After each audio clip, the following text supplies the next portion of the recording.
ya nuestra 13ª actualización epidemiológica. Es verdad, hace varias semanas que no nos habíamos encontrado, pero ya está, nos vamos a poner al día en los próximos minutos.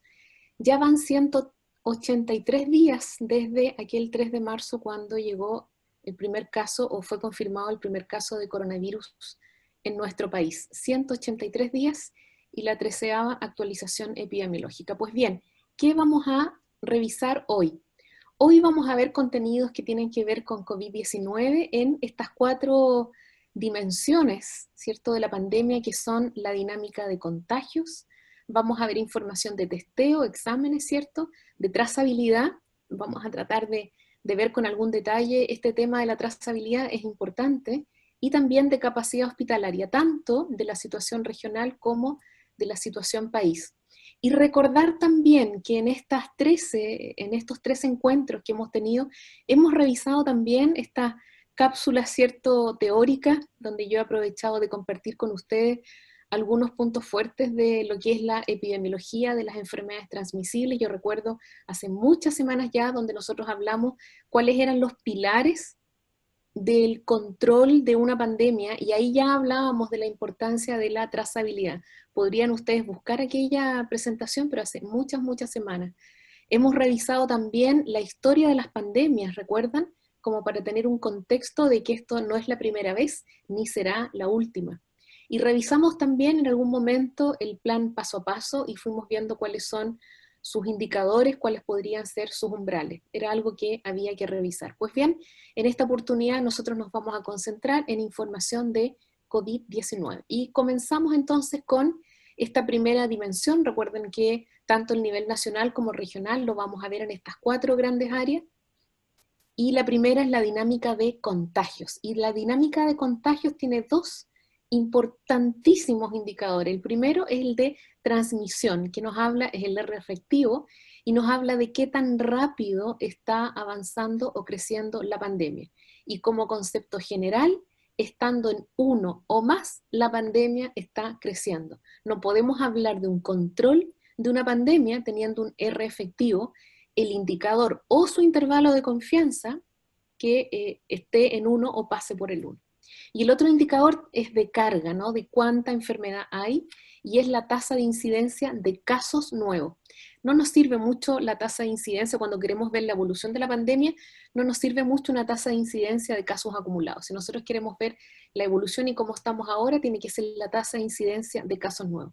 Y eso es lo que vamos a revisar a continuación. Y lo primero es situarnos en el contexto mundial. Este gráfico lo hemos ido revisando en nuestros últimos encuentros. ¿Y qué tenemos acá? En rojo, graficado en rojo, y el resumen es la línea oscura, ¿cierto? El promedio móvil de 5 días es la situación mundial. Y si ustedes observan el final de esta curva de tendencia, esta curva se estabilizó. Y se estabilizó, se fijan ustedes, en base fundamentalmente a lo que pasa con lo verde, con la línea verde. Y la línea verde es nuestro continente, las Américas, ¿sí? En las últimas semanas, podríamos decir que durante agosto, las Américas han estabilizado su altísimo número de casos. O sea, esta no es una estabilización en un contexto positivo, es una estabilización muy, muy preocupante, ¿sí?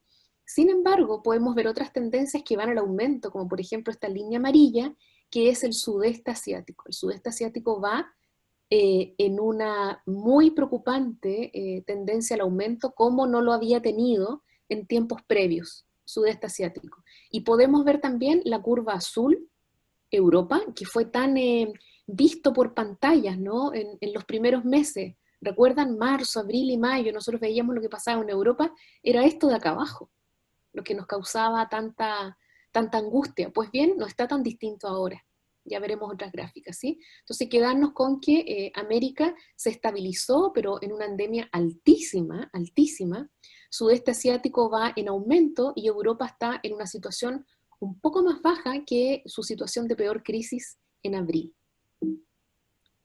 Y aquí tenemos nosotros también una gráfica que la hemos visto otras veces y que en esta oportunidad muestra los casos por día, no como tasa, sino que como número bruto de casos. Y esta línea que está más coloreada es Chile. Y como podemos ver, nosotros nos hemos estabilizado en alrededor de 1.700 casos, un poco más, un poco menos, diarios. Lo que pasa es que se concentran ahora en distintas áreas geográficas. La gran mayoría, alrededor del 86% de los casos, hace algunas semanas se concentraban en la región metropolitana. Bueno, eso ya no es así. Sin embargo, ustedes bien saben desde dónde se mira Chile, ¿no? Desde la región metropolitana. Pero veamos qué está pasando en otras partes. India reporta al día, cada día, 77.000 casos nuevos, ¿sí? Y es el país que, dentro de los países que reportan, el que reporta la mayor cantidad de casos nuevos al día. Bueno, India también tiene un total de población enorme, ¿no?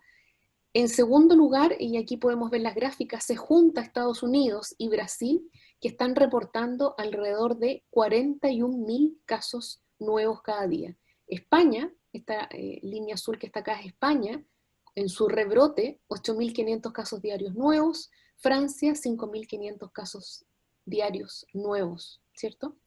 Y acá podemos entonces ahora ver esta gráfica donde el número de casos lo podemos visualizar partido por población, partido por millón de habitantes, entonces está una tasa de incidencia de casos nuevos. Y Chile, efectivamente, acá está, ¿cierto? Nosotros en junio, efectivamente, llegamos a un pic, el pic más alto que ha tenido algún país de los que reporta información de coronavirus respecto a casos nuevos por habitante. En esta gráfica están la gran mayoría que reportan casos. Nosotros tuvimos este pic y luego bajamos. Nosotros podemos observar aquí en la línea verde lo que ha ido sucediendo con Brasil. Podemos observar en naranjo, ¿cierto?, lo que ha ido sucediendo con España, y en este momento España está reportando una mayor cantidad de casos nuevos al día por habitante que en su peor momento en abril. Ojo con eso. Y Francia va también en una muy clara tendencia al aumento. Entonces, ¿nosotros qué debiéramos hacer como país? Revisar, leer, interiorizarnos de qué estrategias tomaron Francia y España de manera temprana y qué hicieron. ¿Hubo elecciones o no hubo elecciones? ¿Abrieron cuarentena o no abrieron cuarentena? ¿Abrieron centros comerciales o no? Veamos qué hicieron ellos para poder explicarnos por qué se produce este rebrote, que en el caso de España es más grande que lo que nosotros vimos por pantallas en abril. ¿Se fija que ya no vemos tanto? Ya no, ahora están peor, ¿no?, que en ese tiempo, pero ya no lo vemos por pantalla, entonces tenemos una sensación de que la verdad es que no están tan mal. Bueno, estas son las cifras reales, ¿no? Así es que los invito a revisar qué acciones se tomaron o se dejaron de tomar en estos países que los tiene ahora en esta situación. No vaya a ser que nosotros, que ya frenamos la disminución, nosotros íbamos en julio, junio, julio, más bien julio, disminuyendo y frenamos esa disminución, se enlenteció y ahora vamos más bien comenzando una tendencia al aumento como país. En relación a la situación de reporte diario, esto es al día de hoy, se reportaron en un total acumulado de 416.501 casos, más habría que sumar aquí 52.000 casos, que son los casos probables, que no tienen una PCR positiva, pero tienen clínica de coronavirus, por lo tanto no hay duda de que lo son. Estos casos aparecen siempre en el reporte de epidemiología, siempre aparecen en el reporte de epidemiología, no están incluidos en el reporte diario del ministerio, ¿sí? En relación a los fallecidos, el reporte del ministerio son 11.422, pero a eso le tenemos que sumar los 5.000 y fracción, un poquito más, lamentablemente, de casos fallecidos que provienen de estos casos probables. Así es que en realidad nosotros tendríamos que estar hablando de más de 16.000 fallecidos por coronavirus en nuestro país. Tengan la PCR positiva o no en la mano, la verdad es que en ese minuto da lo mismo. Si hay clínica de coronavirus, lo es. No hay duda. La letalidad, si nosotros solo tomamos los casos con PCR positiva, o sea, los casos confirmados, sería de un 2,7%. Si nosotros consideramos también en la letalidad los casos probables, aumenta bastante, ¿no? Aumenta un 3,7%. ¿Por qué? Porque dentro de los casos probables, la letalidad, considerando solo los casos probables, la letalidad es altísima, ¿sí? Es altísima. Casos nuevos en las últimas 24 horas nos hemos quedado estancados en los 1.700 y fracción casos en los últimos días. Los exámenes realizados ya van en los 2,5 millones, con una positividad acumulada de un 16, casi 17%. Recordar que en algún minuto estuvimos en un 36% de positividad al día. Los exámenes realizados en las últimas 24 horas son muy, muy altos. 27.000 exámenes realizados, o estas son 27.000 muestras, ¿cierto? Analizadas y con información entregada, porque la verdad es que no sabemos cuántos exámenes se hacen, cuántas muestras se toman al día.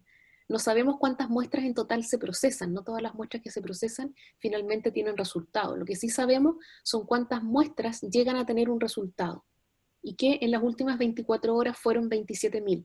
Y hago este comentario porque luego será importante hacer un control de calidad de todo el proceso de testeo. ¿Cuántas muestras se toman? ¿Cuántas de estas muestras son muestras consideradas aptas para poder analizarse? ¿Cuántas llegan en un tiempo que corresponde, de la forma en que corresponda? ¿Cuántas son analizadas? ¿Cuántos de esos análisis son válidos? ¿Sí?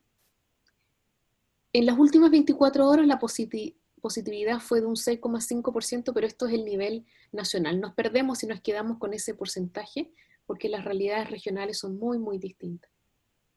Y la comparación entre región metropolitana y Biobío, que la hemos ido observando siempre, en relación a los casos acumulados, esto ha ido bajando semana a semana, y hoy solo el 66% de los casos acumulados tienen residencia en la región metropolitana. Esto llegó a ser un 87%. ¿Qué ha ido pasando? Nos hemos ido dando cuenta que la pandemia se ha ido focalizando en regiones, ¿sí? El problema es que eso lo vemos nosotros, no se ve en la región metropolitana. Insisto en ese punto. Un 4,3% de los casos acumulados totales, ¿cierto?, tienen residencia en la región del Biobío. Inicialmente esto era un 1%. En relación a las defunciones, se mantiene un gran porcentaje de las defunciones acumuladas en la región metropolitana, un 75%, y un 2% en la región del Biobío. Y vamos a los indicadores que tienen que ver con esta dimensión de contagios, ¿sí? El primer indicador, como les comentaba, es el R efectivo, y el R efectivo nos dice, en palabras simples, si la pandemia está creciendo, o está estancada, o está disminuyendo. Si el R efectivo estuviera en 0,8 o menos de 0,8, nosotros podríamos decir que la situación de transmisión está en control, y muy probablemente las próximas semanas esto pueda ir decreciendo. Sin embargo, si está en 1, o su intervalo de confianza atraviesa el 1, o está por sobre 1, la pandemia va en franco aumento. Y ustedes pueden observar que, como país, porque esta es la visión país, durante junio y julio, nosotros tuvimos un R en color naranjo, ¿cierto? El color naranjo viene justo después del rojo en estos umbrales de colores de la plataforma eCovid Chile, y es cuando está entre 1 y 0,8. Sin embargo, desde los primeros días de agosto, y especialmente después del 10 de agosto, ¿cierto?, la última quincena de agosto, el R efectivo a nivel nacional ha tenido un aumento importante. ¿Qué ha pasado durante agosto, además del Día del Niño? Se han levantado cuarentenas, se han abierto posibilidades de movilidad, se han eliminado cordones sanitarios. Bueno, esto es el resultado de aquellas medidas. Es así. Y el otro indicador de contagio, ¿cierto?, es el indicador de carga, y esto también es una mirada a nivel nacional. Este indicador de carga o tasa de incidencia de casos nuevos, la plataforma eCovid Chile la considera en rojo, o sea, en una situación crítica, donde hay que tomar medidas de manera urgente cuando está por sobre 10 casos por 100.000 habitantes. Cuando está entre 5 y 10 es amarillo, entre 1 y 5 amarillo, entre 5 y 10 naranjo, entre 1 y 5 amarillo, y menos de 1 verde. Bueno, no hemos estado en situación de verde, menos al inicio, ¿no? Al inicio de la pandemia era evidente que íbamos a sufrir esta curva, esto es normal en una situación de pandemia, y luego uno espera que disminuya, y que efectivamente disminuimos, comenzamos a entrar en el territorio de naranjo entre 5 y 10, pero en agosto nos damos cuenta cómo esto nuevamente se dispara, y nosotros hoy estamos en una situación similar a que como país estábamos viviendo en junio. Sin embargo, la diferencia es que esta situación crítica se ha trasladado a regiones. No está ocurriendo en la región metropolitana.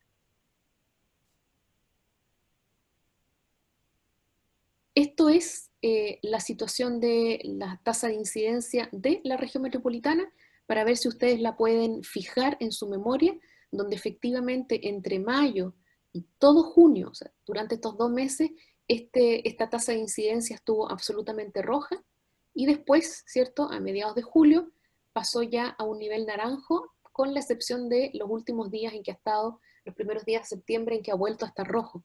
Ojo, los primeros días de septiembre, los últimos de agosto y los primeros de septiembre, yo les puedo preguntar, ¿qué ha pasado en la región metropolitana en los últimos 10 días? ¿Se habrá levantado alguna cuarentena? ¿Será esto el espejo de aquellas medidas? Bueno, la cosa es que esto es la región metropolitana, porque luego les voy a pedir que recuerden esta curva para compararla con la curva de la región del Biobío. En relación a testeo, esta segunda dimensión tremendamente importante y que incluye 2 indicadores, el indicador de positividad de los casos sospechosos, o de los casos que llegan a tomarse una PCR, y por otro lado, esto siempre hay que mirarlo en base a el número de test por habitante que se están tomando. Y ahí uno puede tener una interpretación de si esta positividad va aumentando o va disminuyendo. Entonces, esta gráfica la hemos visto siempre, ¿sí?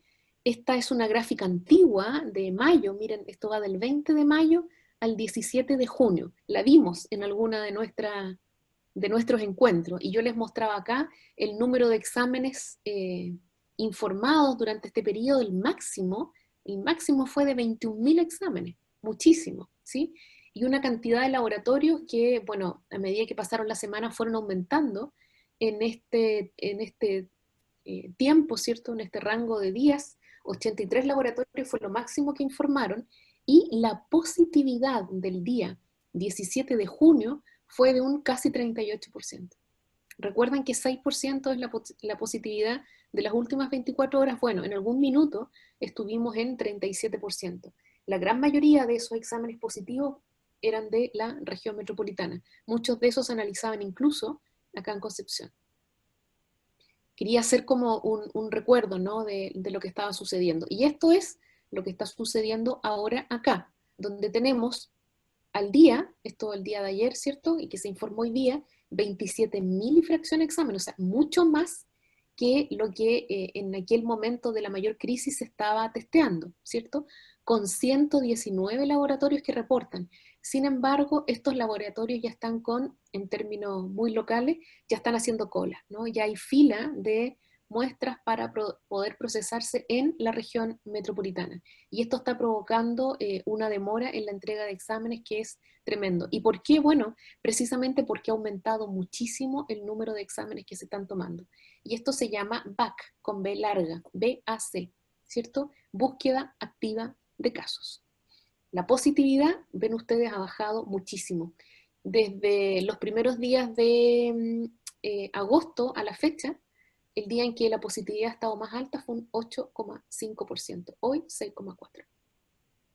Entonces, nosotros aquí podemos ver una gráfica de la positividad de la PCR al nivel nacional, ¿cierto?, desde los primeros días de marzo, y la plataforma eCovid considera un semáforo en rojo cuando la positividad es mayor a un 10%, y en naranjo cuando está entre 5 y 10%. Entonces nos podemos dar cuenta, y yo quise poner aquí un momento, ¿cierto?, de tiempo, que es los primeros días de agosto, cuando la positividad comienza a bajar. Aquí llegamos, ¿cierto?, a una estabilización alrededor de un 6%, pero es muy, muy claro este comienzo, que puede haber sido las últimas semanas de julio, ¿cierto? Pero ya llevamos alrededor de 6, 7 semanas con una positividad en baja, importante. Y tenemos acá, por otro lado, el segundo indicador, que es la cantidad de test por cada 1000 habitantes por semana. Y nosotros podemos ver, lo puse en la misma fecha, más o menos, esta línea, ¿cierto? Cuando se produce un brusco cambio en el número de exámenes por 1000 habitantes que se toman a la semana, justamente a fines de julio, cuando se comienza a implementar de manera fuerte, ¿cierto?, esta estrategia de búsqueda activa. La estrategia de búsqueda activa, en teoría, se refiere a ir a buscar casos positivos allí donde yo creo que se concentran: cárceles, hospitales o centros asistenciales en general, hogares de niños, hogares de ancianos, ¿no? No en la plaza de armas, claramente no en la calle. Eso no es búsqueda activa, eso es hacer exámenes en la calle, ¿no? Pero no es esa estrategia. Se le llama, sin duda, búsqueda activa de casos. Entonces, claro, comenzamos con la búsqueda activa de casos, y aquí yo voy a poner esta imagen encima. Esto es la positividad de los test en la misma fecha. Por supuesto, comienza a bajar. Entonces, cuando hablamos que este indicador nosotros lo podemos tomar para hablar de un mayor control de la pandemia, ojo con eso, porque la positividad está tremendamente influenciada entonces por esto, que comenzamos a hacer una cantidad muy, muy, muy alta de exámenes, no necesariamente focalizados a quienes tienen más riesgo, sino que en población en general. Bien, en relación a la caracterización de los casos, fíjense ustedes que a 183 días de evolución de la pandemia en Chile, esta diapositiva ha cambiado muy, muy poco. La mediana de edad estuvo entre 37, pero en las últimas semanas se ha mantenido en exactamente 39 años.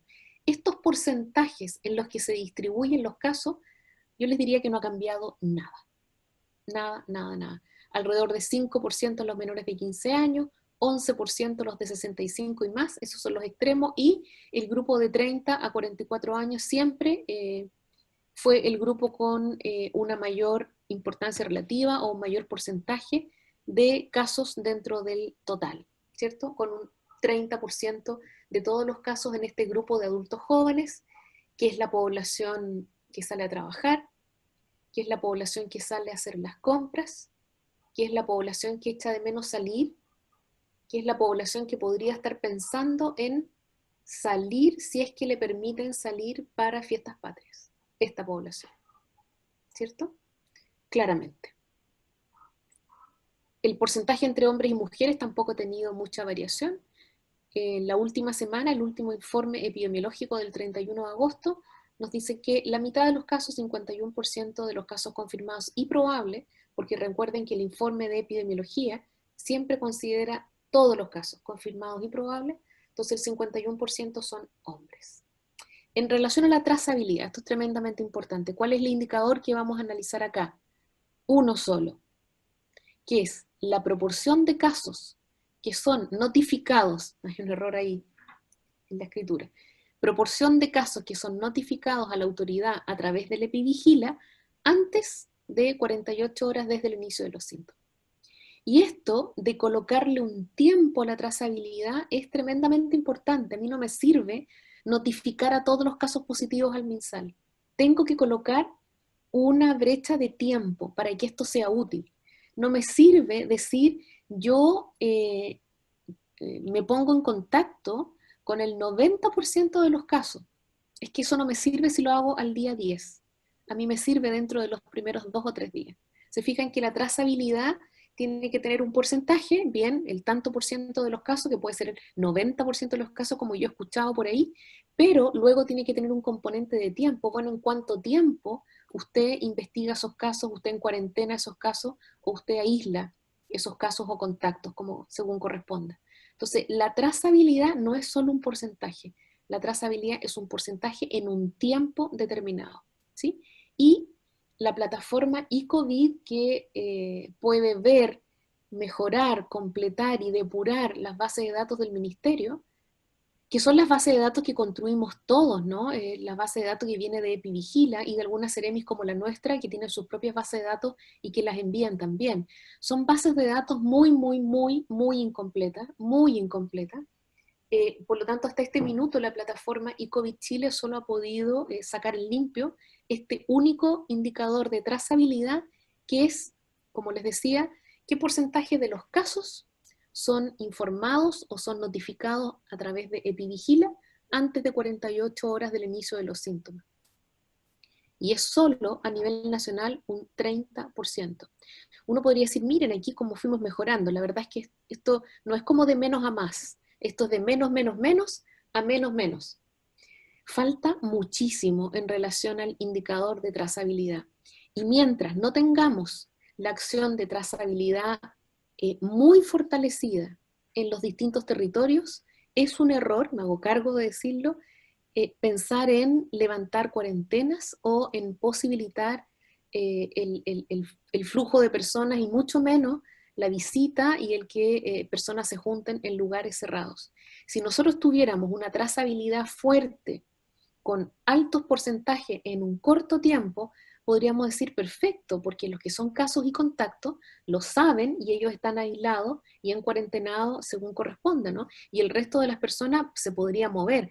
Pero nosotros tenemos apenas un 30%, ¿cierto?, de este indicador logrado. Entonces, evidentemente, dada la evolución de este indicador de trazabilidad, este no es el momento para levantar cuarentena o para facilitar que la población y sobre todo las familias, luego veremos por qué, se junten. Lo siento, pero es verdad. Entonces aquí está esto que es muy importante y ya lo habíamos visto y yo lo vuelvo a poner, que es la visión de la trazabilidad. La trazabilidad completa parte del momento del inicio de síntomas, esto es el momento del contagio, ¿no? Porque entre el contagio y el inicio de síntomas, en general, uno puede pensar que un caso no va a contagiar, pero hay casos que contagian antes del inicio de los síntomas. Eso es muy lamentable porque aquí es muy difícil saberlo, ¿no? Pero desde el inicio de los síntomas hasta que un contacto sea en cuarentena, tiene que pasar la menor cantidad de tiempo posible. Si ustedes me dicen cuánto, máximo 3 días. Pero ese tiempo depende de varios otros tiempos. Entonces tenemos un primer momento, que es el indicador que acabamos de ver, que desde el inicio de los síntomas hasta la entrega de resultados a la autoridad, que podríamos decir el ingreso del resultado de la PCR al Epivigila. Y aquí tenemos que apenas el 30% aquí son 2 días, apenas el 30%, la gran mayoría van en 5, 6 y 7 días, hasta ahí nomás, solo hasta aquí, cuando queda todo este otro proceso. Entonces, un primer indicador es este, un segundo indicador es, bueno, le avisamos a la autoridad que este caso es positivo, cuánto demora la autoridad a través de sus manos en la atención primaria en tomar contacto con ese caso y decirle que se tiene que aislar. Ese es un segundo momento, un segundo tiempo, un segundo indicador tremendamente importante. Y luego está el otro indicador que, informando a la autoridad de un caso, cuánto se demoran las manos de la autoridad en el territorio, que es la atención primaria, en identificar a los contactos, pero a todos los contactos.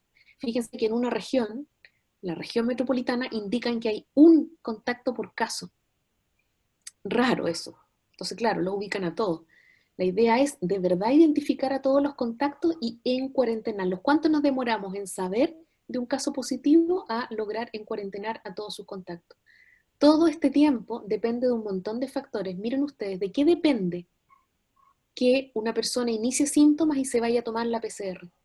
Aquí, de que depende, es interesante analizarlo, porque aquí tienen que haber estrategias que tienen que ver con la comunicación. Estas son estrategias masivas, podemos usar los medios de comunicación a nuestro favor, entregando mensajes claros, a dónde, en qué horario, cómo tiene que ir, qué tiene que llevar, ¿sí? Y poder facilitar el acceso o ir a tomar los exámenes.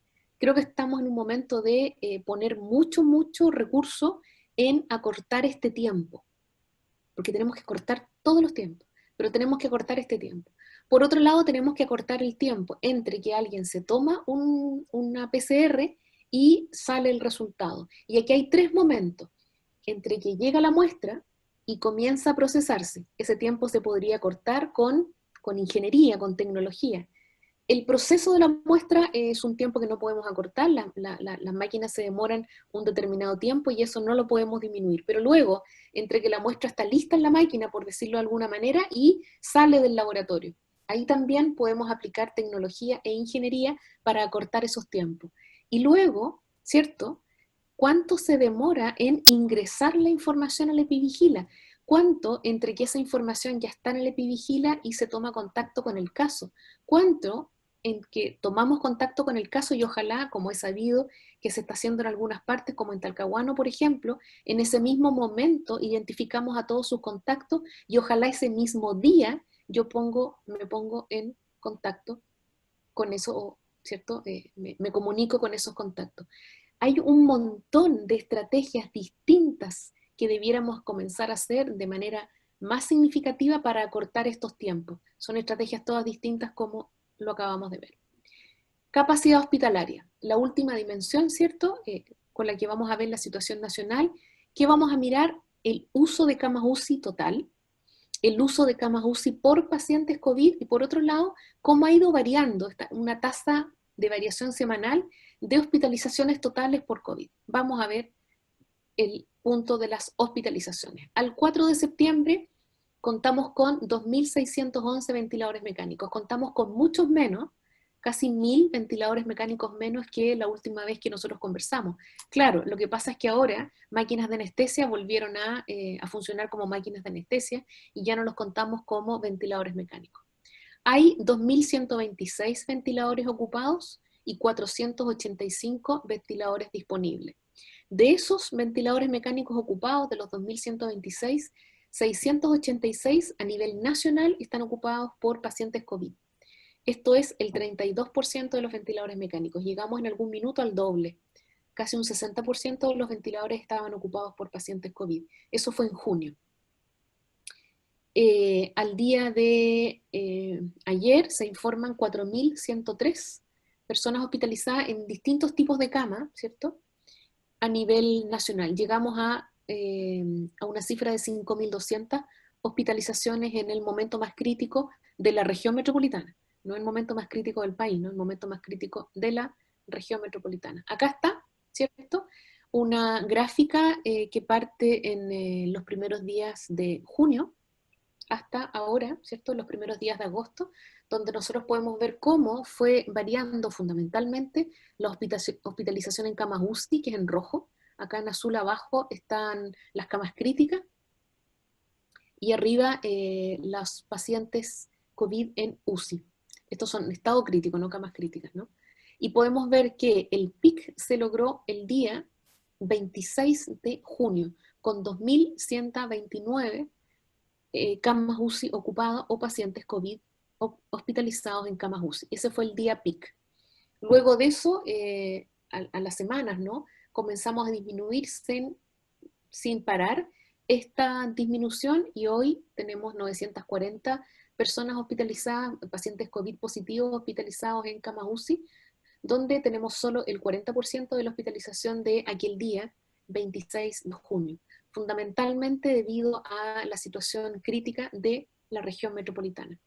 Fíjense ustedes que este porcentaje del tipo de camas que se ha ido ocupando no ha tenido una variación importante, siempre es alrededor de un 25 y un 15% las camas UCI y UTI aproximadamente. Esta es una gráfica de la Sociedad Chilena de Medicina Intensiva, la SOCHIMI, ¿cierto?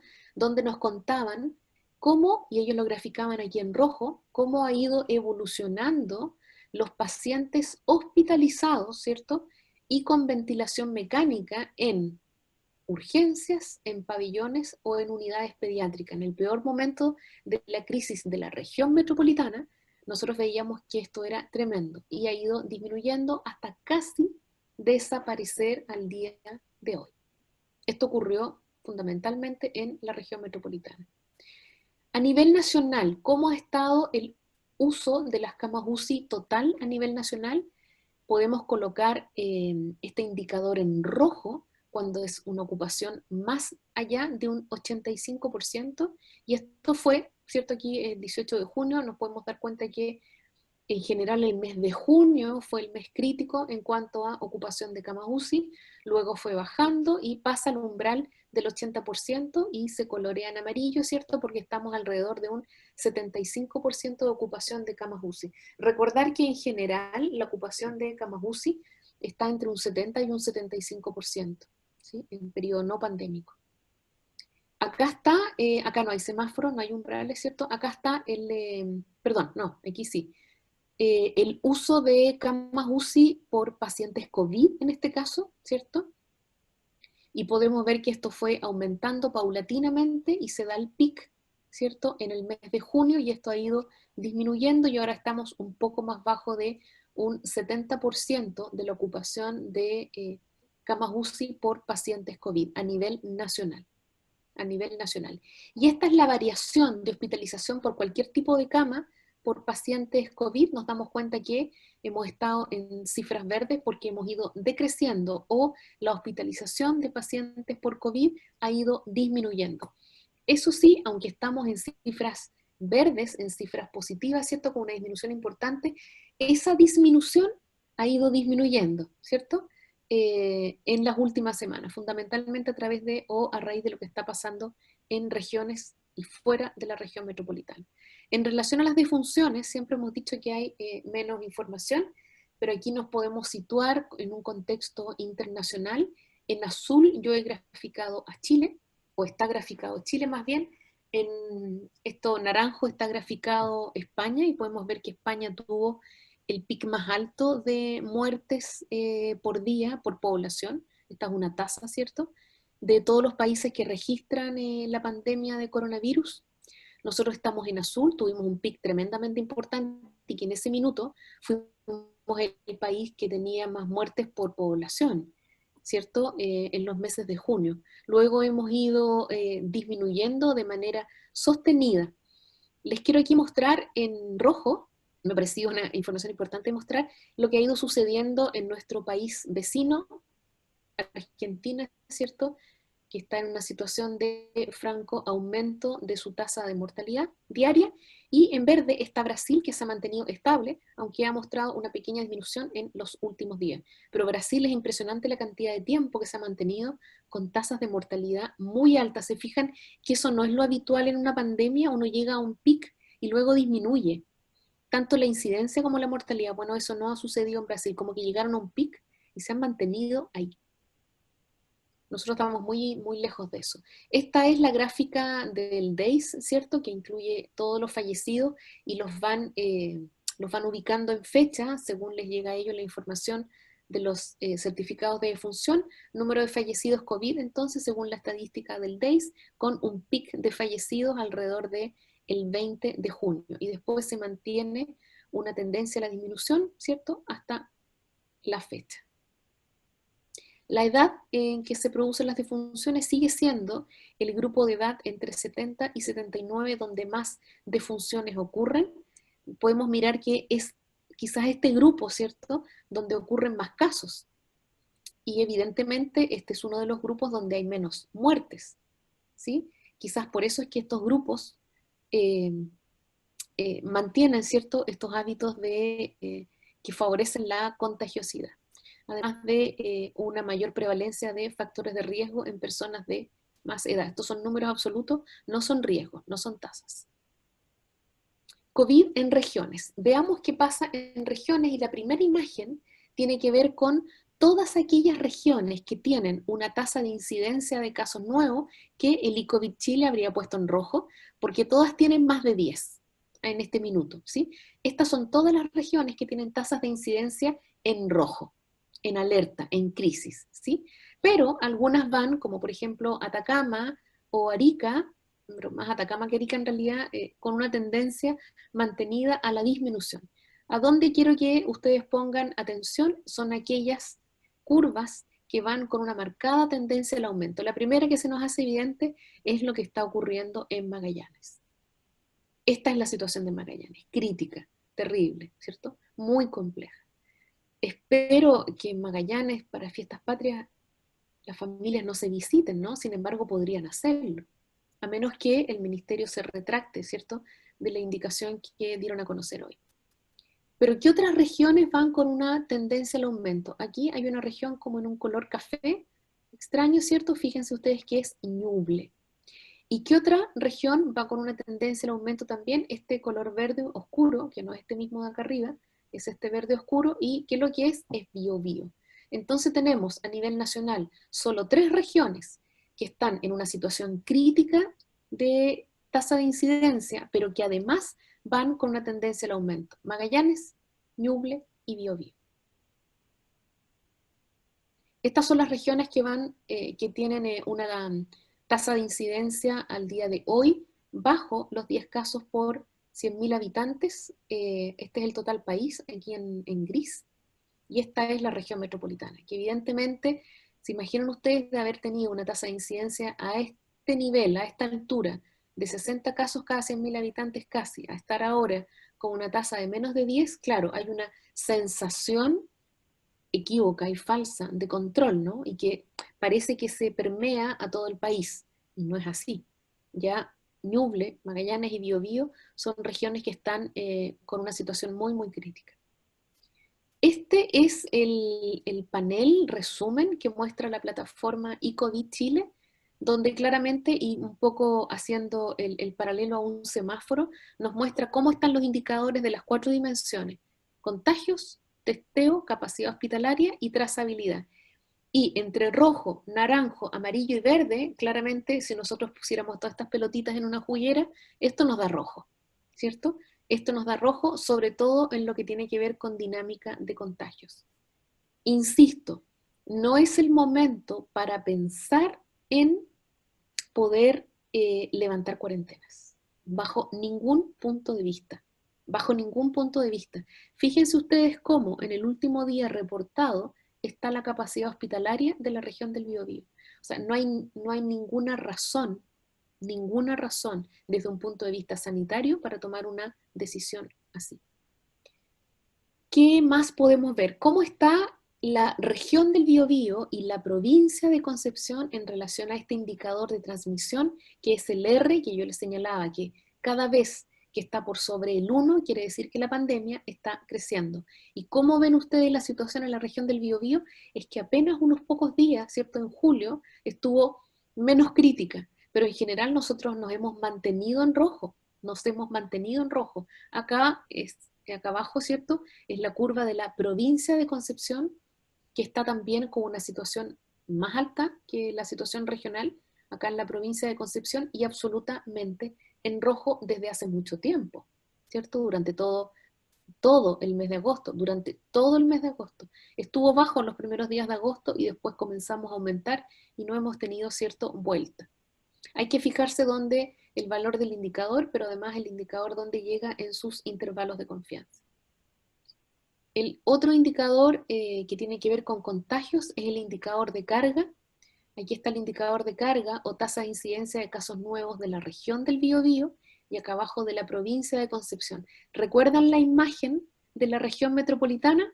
Subía y después bajaba. Claro, ellos están por acá, ahora, en una situación muy distinta a la que estamos viviendo nosotros en Biobío, en Ñuble y en Magallanes, ¿sí? La situación, especialmente en la provincia de Concepción, es crítica. Ustedes podrían ver en la plataforma eCovid, podrían llegar también a mirar algunos de los 4 servicios de salud que tenemos en la región. Yo solo les presento aquí región y provincia. Les quería poner como en paralelo, ¿cierto?, cómo va el indicador de carga, el que acabamos de ver para la región metropolitana. ¿Se fijan cómo bajó? Esto es la provincia de Santiago y esto es el Servicio de Salud Metropolitano Norte. Si bien es cierto, han estado rojos los últimos días, fíjense ustedes lo que pasa aquí en la región metropolitana, en esta provincia y en este servicio de salud marcado evidentemente por el levantamiento de las cuarentenas. Pero es una imagen muy distinta a lo que está sucediendo acá en Biobío. Reporte de casos de la Seremia de Salud al 2 de septiembre, 17.785 casos reportados al día de ayer, un 71% de los casos de la provincia de Concepción, 19% de Biobío y 7% de Arauco. Arauco se ha mantenido con su 7% de los casos regionales, sin embargo, ha habido una disminución de lo que se observa en Biobío a costa de un aumento de lo que está ocurriendo en la provincia de Concepción. En las últimas 4 semanas nosotros podemos evidenciar un 65% de aumento de casos en un solo mes. 65% de casos, con un día del niño entre medio, ¿cierto? Pero un solo día del niño. A nosotros se nos viene un fin de semana largo, me preocupa eso, se habrán dado cuenta, ¿no? Me preocupa.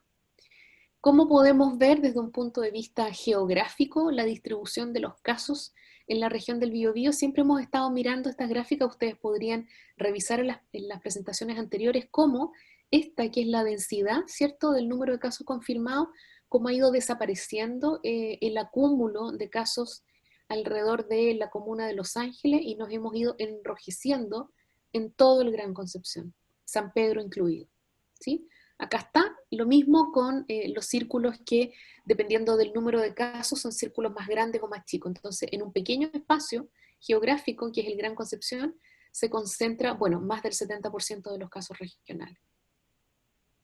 Esto es la positividad, y recuerdan ustedes cómo era la curva de positividad del nivel nacional, que a contar de agosto, franca y mantenida disminución. Bueno, nosotros tenemos una curva absolutamente distinta.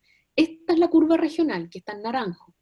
Esta es la curva de la provincia de Concepción. La positividad se ha mantenido en rojo todo este tiempo, a pesar de las búsquedas activas de casos, a pesar que han aumentado el número de exámenes. Nos mantenemos rojos en cuanto a la positividad.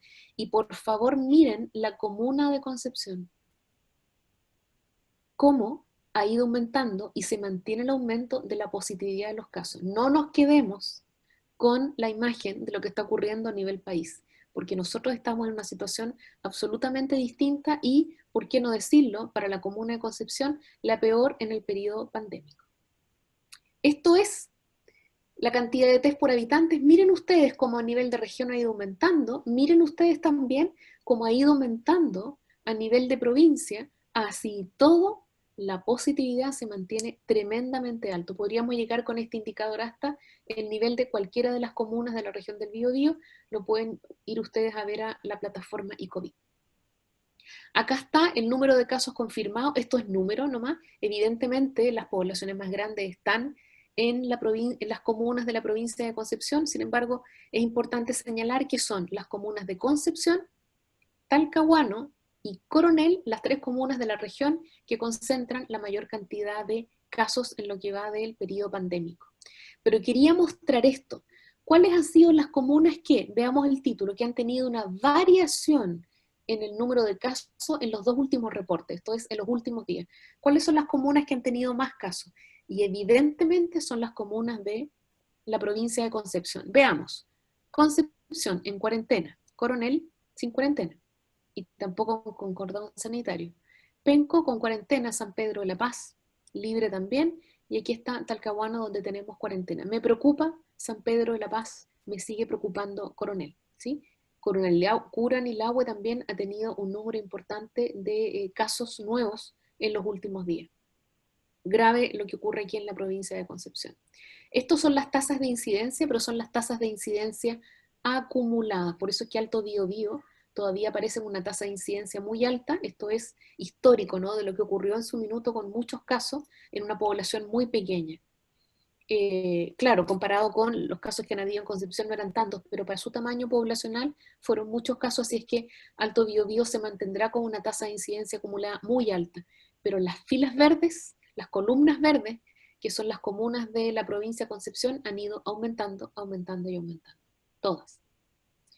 Esto es importante y esto es trabajo que hace la Seremi de Salud, investigando, ¿cierto?, y atención primaria, investigando sobre el nexo epidemiológico de los casos en la región del Biobío. Del total de casos, fíjense ustedes, el 68% de los casos vienen desde ser contactos y que se llaman casos secundarios. O sea, aquí probablemente nos falló el aislamiento temprano de ese caso que contagió a sus contactos, quizás no se aisló todo lo temprano que tenía que aislarse, o quizás el aislamiento no fue lo suficientemente efectivo. Por eso es que cuando hay una situación de crisis como la que tenemos ahora en Biobío, todos los casos debieran irse a residencia sanitaria. Esa sería una estrategia ideal, ¿no? De tal manera, es muy difícil aislarse, no sé si alguno de ustedes ha tenido la experiencia, yo no, afortunadamente, de aislarse en una casa, y entre más pequeña la casa y más gente vive, más difícil aislarse, ¿no? Ese es un punto importante. Entonces, 68% de los casos vienen son casos secundarios, secundarios a haber sido contacto estrecho. Solo un 20% son de transmisión comunitaria, un 5% están en investigación, un 2% son casos importados y un 5% que se llaman casos primarios. Han habido 1.703 brotes totales en la región del Biobío, de los cuales 279 están activos. Hoy hay 279 brotes activos. Me preocupa muchísimo el que todas las personas involucradas en esos brotes que están activos puedan pensar que se pueden mover, ¿no? De estos brotes, fíjense ustedes, el 65% de los brotes son familiares. Ya sabemos de dónde vienen los casos nuevos. Vienen de brotes familiares y de los contactos estrechos en esos brotes. Y que son los que ahora estamos facilitando que se junten. Me preocupa. Un 24% de los brotes son laborales y un 11% de los brotes son hospitalarios. Y vaya que han sido importantes nuestros brotes hospitalarios porque, a diferencia de otra institución, esto afecta directamente al control y manejo de los pacientes COVID, ¿no? Y no solamente de los pacientes COVID. Esto es bueno, el indicador de trazabilidad en la región del Biobío, ¿cierto? Y que ha ido de menos, menos, menos a menos, menos, o sea, no podemos decir que estemos mejorando, estamos con alrededor de un 40%. Este indicador está menos malo que el indicador nacional, eso es importante, ¿cierto? Incluso es una de las regiones que tiene un mayor valor de casos, ¿cierto?, notificados a la autoridad antes de 48 horas. Eso es una buena cosa, pero no es como para dormirse los laureles, porque estamos aún en una situación roja y no sobrepasamos ni siquiera la mitad de los casos notificados antes de 48 horas. En relación a los pacientes hospitalizados, hay 147 pacientes hospitalizados al día de ayer, todos de la región del Biobío, muchos más que la última reunión que tuvimos, pero esta vez todos de la región del Biobío, 98 en UCI, de esos 98, 61 hombres y 37 mujeres, y en edades que van de los 31 a los 86 años. De los que están hospitalizados en UTI, que son 49, 33 hombres y 16 mujeres, se mantiene más o menos la proporción de hombres y mujeres hospitalizados. Y la edad es más o menos la misma, entre 36 y 86 años, como el límite máximo de personas hospitalizadas en camas críticas. ¿Dónde están hospitalizados? Francamente, en todos los hospitales y clínicas de la región del Biobío. Algunos han tenido un gran aumento, como Higueras, ahora aparece el Hospital Naval también con pacientes COVID positivos, el Sanatorio Alemán, el Hospital Guillermo Gran, la ex clínica universitaria que ahora cambió de nombre. El único que se ha mantenido es el hospital de Curanilahue. A pesar de que veíamos ese aumento de casos en Curanilahue, ellos se han mantenido con 6 hospitalizaciones. 147 en total, todos de Biobío, eso es importante. ¿Y cómo está el uso de camas UCI en la región del Biobío? Está así, estamos en una situación naranja. Si ustedes pudieran recordar, difícil, pero luego lo pueden ver en ICOVID Chile, pueden ver cómo es a nivel nacional, esto va a la baja. Y era alrededor de poco menos de un 70%, o alrededor de un 70%. Nosotros estamos alrededor del 85% como región, y por favor fíjense lo que está ocurriendo en el Servicio de Salud Concepción, donde el indicador es rojo, como lo fue en el peor momento de la región metropolitana, y que nosotros estábamos así fundamentalmente porque recibíamos pacientes en la región metropolitana. Ahora estamos en rojo, pero con nuestros propios pacientes. Esto es el Servicio de Salud Talcahuano, igual de rojo que en los peores momentos, ¿cierto? Que tenían que ver, insisto, con la región metropolitana. Ojo también, ¿cierto? Lo que está ocurriendo en el Servicio de Salud Talcahuano. Este es el Servicio de Salud Biobío, y podrían ver también el Servicio de Salud Arauco, que también está graficado en icovidchile.cl. Y el uso de camas UCI por pacientes COVID ha ido aumentando sostenidamente en los últimos días. ¿Qué ha ido sucediendo con el nivel nacional? Esto ha ido en disminución, fundamentalmente por el peso que tiene las camas UCI de la región metropolitana. Y finalmente quería comentar lo que ha ido ocurriendo con los fallecidos. Se reportan 202 fallecidos totales. Esto va en permanente aumento. En relación a los casos activos, podemos ver que esta es una gráfica hasta la semana pasada. Estos son los casos activos de Concepción, ¿cierto? En aumento, San Pedro, Alto, Talcahuano, en aumento, Igualpén, en la actualización, si la pudiéramos ver, me di cuenta que no puse las gráficas actualizadas, pero estas 4 comunas están con los casos activos en absoluto aumento, la tendencia de los casos activos en aumento, la situación hospitalaria en rojo, los indicadores que tienen que ver con dinámica de contagios en absoluto rojo. El llamado sería entonces a qué seguir haciendo, lo mismo que hemos dicho siempre, testear, trazar y aislar, pero necesitamos que se reduzca la movilidad de nuestra población. Fundamentalmente, mientras fortalecemos de mejor manera la estrategia de trazabilidad, tenemos que reducir la movilidad de nuestra población. Y finalmente, creo que el mensaje es que a pesar de que se permita salir, es difícil esto, a pesar de que la autoridad pueda permitir salir, creo que la población de la región del Biobío no debiera moverse de sus casas para fiestas patrias. Esto no es dejar de celebrar, yo creo que fiestas patrias hay que celebrarlas, sobre todo tenemos que celebrar que estamos con vida y salud, por lo tanto tenemos que cuidarla y nos debiéramos quedar en la casa, y las empanadas las hacemos en casa. Finalmente, entonces, quiero agradecer todo este tiempo de atención, quiero agradecer a todos ustedes que me están escuchando por su compromiso y por su trabajo, y porque sé que van a seguir trabajando de manera comprometida. Estas son flores de la época, ¿no? Camelias y magnolios. Muchas gracias y ahora quedo atenta a sus comentarios. Muchas gracias, doctora, por esta tremenda, como siempre, tremenda presentación y tremendo análisis que nos hace usted.